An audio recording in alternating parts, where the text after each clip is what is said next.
శుభ సాయంకాలం. ఒక ముఖ్య విషయం చెప్పాలనుకుంటున్నాను, వినండి బాగా. మనము మనుషులం. ఆహారము, నిద్ర, మైథునము, అదే బాబు, ఎక్స్, సిక్స్, ఇవందరికీ సమానమే. రెండోది, మనిషికి కొంత శక్తి ఇచ్చాడు, తెలివితేటలు ఇచ్చాడు, జ్ఞానం ఇచ్చాడు,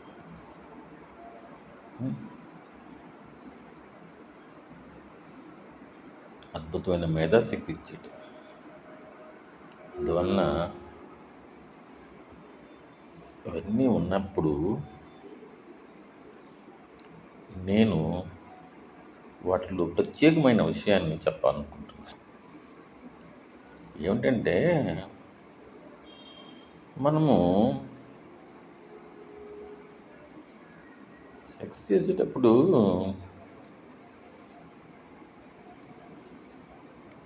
అందులో కొంచెమైనా అభిమానం, ప్రేమ ఉండాలండి. మరీ ఏదో అభిమానం లేకుండా, ప్రేమ లేకుండా ఆ పని కానిస్తే అందులో మజా ఉండదు. ఎలా అంటే,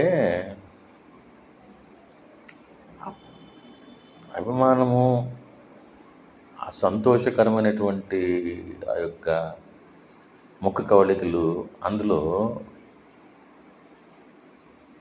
సెక్స్ చేసేటప్పుడు ప్రేరణ కలుగుతుంది.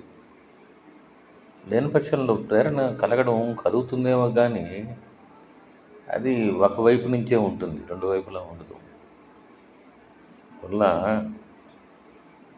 మంచి అభిమానంతో, మంచి ప్రేమతో ఉన్న కొద్దిసేపు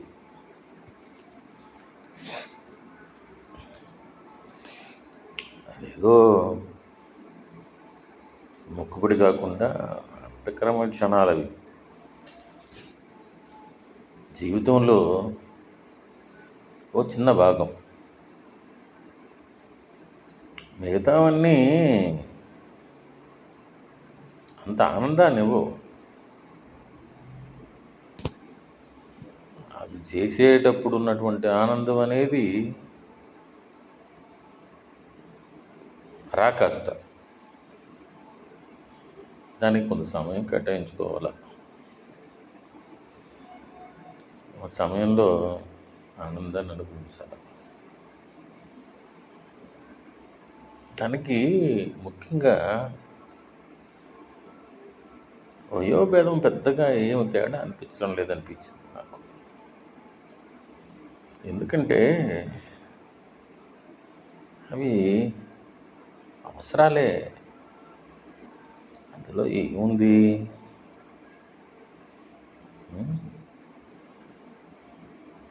అందరు లేకుండా అందరిలో ఉండేది అదే.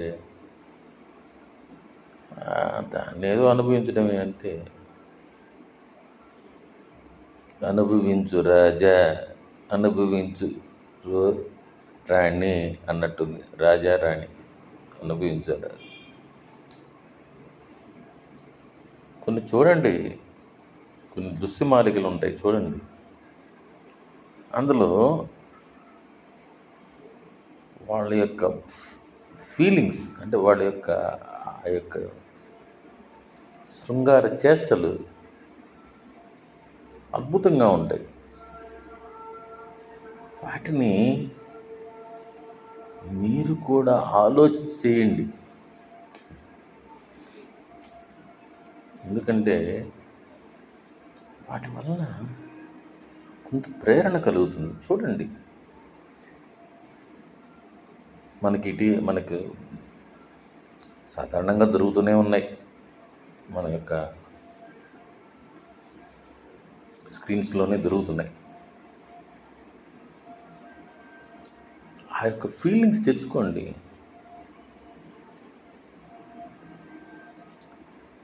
తర్వాత జరిగే కార్యక్రమాలన్నీ కూడా బాగా అద్భుతంగా ఉంటాయండి.